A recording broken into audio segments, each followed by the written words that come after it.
తనంతట తానుగా తన ప్రాణం పెట్టాలి. తన ప్రాణం పెట్టాలి.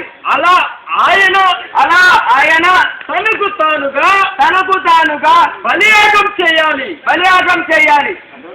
అట్టి దైవ మానవులు పుట్టడం సాధ్యమేనా? దీనిని గురించి మన వేదం ఏమి సెలవిస్తుంది గురువు గారు? ప్రజాపతి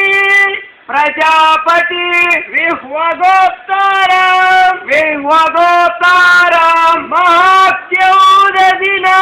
మహాక్యౌదదిన కార్యంతి హవ్యయాన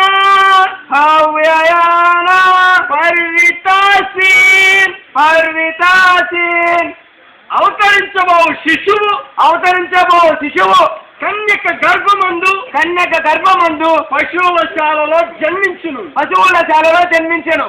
ఈ విధంగా సర్వ మానవాళి పాప పరిహారం కోసం, పాపంతో జన్మించే ఈ మానవాళి కోసం పరమాత్ముడు కన్యక గర్భమందు జన్మించి పాపం లేనివాడై పాపంతో ఉన్న ఈ మానవాళి కోసం తనంతట తానుగా తన ప్రాణం పెట్టాలి.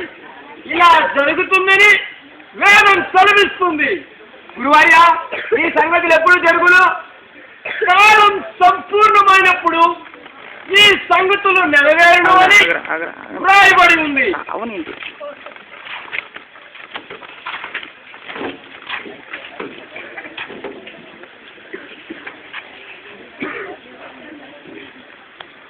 అయ్యా, మీరేం చేస్తున్నారు?